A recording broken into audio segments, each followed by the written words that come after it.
Alhamdulillah, kabar gembira untuk masyarakat Aceh, di mana murtadin asal Aceh yang sering menghina dan merendahkan agama Islam di media sosial TikTok telah ditangkap di Kalimantan, tepatnya di Bengkayang, Kalimantan Barat.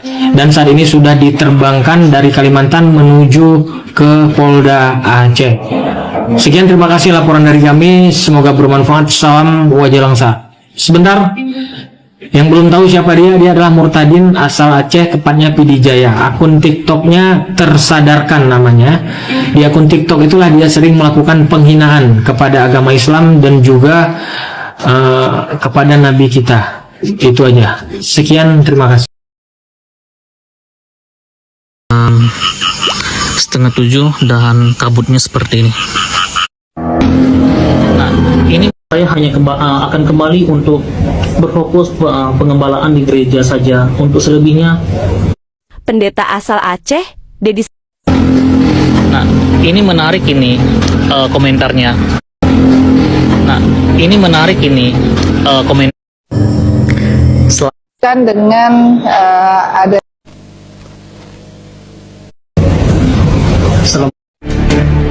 Assalamualaikum, shalom.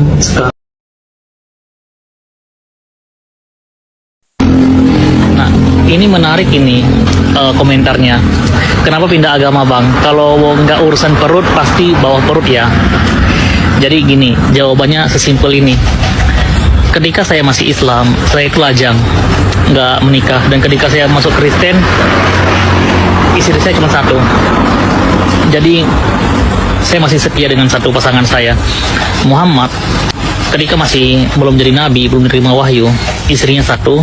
Ketika jadi nabi, istrinya selusin, belum gundik-gundiknya. Dan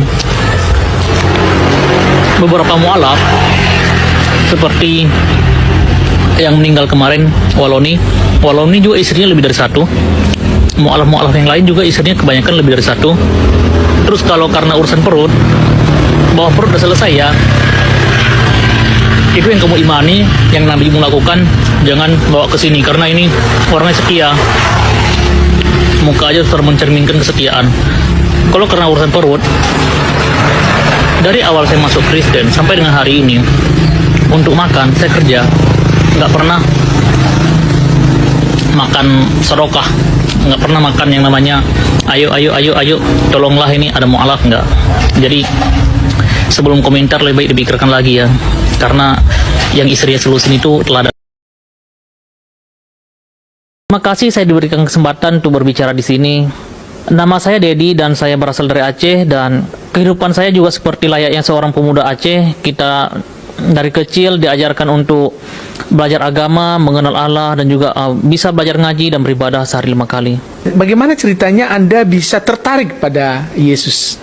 Sebenarnya bukan kesengajaan saya ingin mengenal Yesus. Karena kalau dibilang kenapa nggak sengaja, karena kita nggak boleh mengenal yang namanya Kristen. Dari kecil kita sudah diajarkan Nasrani, kafir. Dan itu salah. Sampai pada satu malam ketika saya masih kelas 3 SMP, saya pulang dari pantai. Biasalah, usia masih muda, suka kumpul sama teman-teman. Malam itu, tengah malam saya hidupkan televisi dan saya nonton film yang berjudul The Passion of Christ. Dan ketika saya nonton film itu, saya sudah nonton di ujung film, di penghujung film, di mana Yesus berkata, kata sudah selesai, dan udah selesai filmnya. It is finished. Tapi maksud saya gini, itu kata-kata yang sangat ngambang untuk saya. Apa yang sudah selesai? Karena Yesus berkata-kata sudah selesai, tiba-tiba memalingkan kepala, meninggal. Maksud saya seperti ini, Yesus itu punya pengikut sangat banyak. Kenapa tidak meninggalkan kata-kata yang lain yang mudah dimengerti oleh pengikutnya? Entah membalas kepada orang Romawi, membalas kepada imam-imam yang telah menyerahkan Yesus kepada untuk dihukum salib. Saya bingung kenapa Yesus berkata cuma kata sudah selesai. Dan sepanjang malam itu saya terus berpikir kenapa Yesus berkata sudah selesai. It is finished. Saya hanya akan kembali untuk berfokus pengembalaan di gereja saja. Untuk selebihnya, saya mohon maaf dan saya akan tinggalkan dunia TikTok itu dan semuanya akan saya hapus, baik videonya, akunnya, semua akan saya hapus dan saya tidak aktif lagi di sana. Demikian hal yang dapat saya sampaikan. Kiranya Bapak semua dapat memberikan pintu pengampunan bagi saya dan beliau, Pak Denny, dari LBH setempat di Kalimantan, sebagai selaku kuasa hukum saya. Terima kasih. Assalamualaikum. Shalom. Saya berharap dari sini kami kaji nanti hal apa yang kami akan persiapkan untuk membantu kamu secara pendampingan secara hukum. Ya, apa harapanmu apa? Harapan saya kasus ini terjadi di Kalimantan dan bisa diselesaikan di Kalimantan, khususnya Bengkayang. Semua video saya itu di area gereja di Bengkayang. Terjadi Bengkayang, bukan di Aceh. Bukan, semua di Bengkayang. Terima kasih ya. Berarti lokusnya ya di Bengkayang. Oke, terima kasih ya.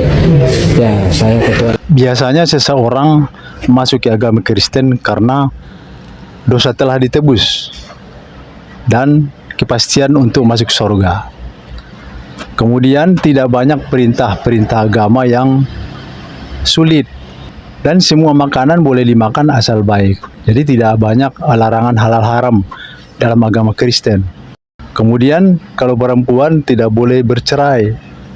Jadi keluarga itu kalau udah menikah tidak boleh bercerai kecuali karena zina. Kebanyakan itu yang membuat orang masuk ke agama Kristen. Apakah benar di agama Kristen sudah pasti masuk surga? Oh saudara-saudara, jangan menipu diri kita sendiri. Alkitab tidak pernah mengatakan orang dibaptiskan air masuk surga. Alkitab tidak pernah mengatakan orang jadi majelis masuk surga. Alkitab tidak pernah mengatakan orang mengikut perjamuan suci masuk surga. Alkitab tidak pernah mengatakan engkau sudah ditabis jadi pendeta, engkau masuk surga. Pendeta pertama yang masuk neraka, pendeta Yu. Siapa itu? Yudas. Saudara-saudara, heran tidak engkau melihat pendeta masuk neraka? Saya kasih tahu, tidak heran. Di dalam neraka banyak pendeta. Data tentang orang-orang Kristen tapi yang tidak bertobat, lalu datang bilang, Tuhan, dulu Tuhan mengajar kami ikut. Tuhan bilang, iya, tapi hidupmu tidak bertobat, masuk neraka kau. Nanti dari neraka itu Anda bisa lihat ke surga. Jadi kalau suami tidak bertobat, istri bertobat, suami masuk neraka. Dengar nih Pak, sebaliknya ibu, suami bertobat, Anda tidak, Anda di neraka tersiksa, suami lagi di surga. Duduk makan-makan sama Abraham. Di sana akan terdapat ratap dan kerta gigi bagi mereka yang Kristen neraka. Ya, yang non Kristen yang tidak percaya Yesus juga di neraka. Jangan ngomong banyak. Kristen aja saya bilang di neraka, apalagi yang tidak percaya Yesus. Sebetulnya banyak orang-orang Kristen yang tidak masuk surga. Sekalipun kelihatannya banyak orang Kristen di Indonesia 30 juta, seluruh dunia, banyak orang Kristen yang tidak masuk surga. Karena dia tidak meneladani, dia tidak hidup di dalam kelahiran baru.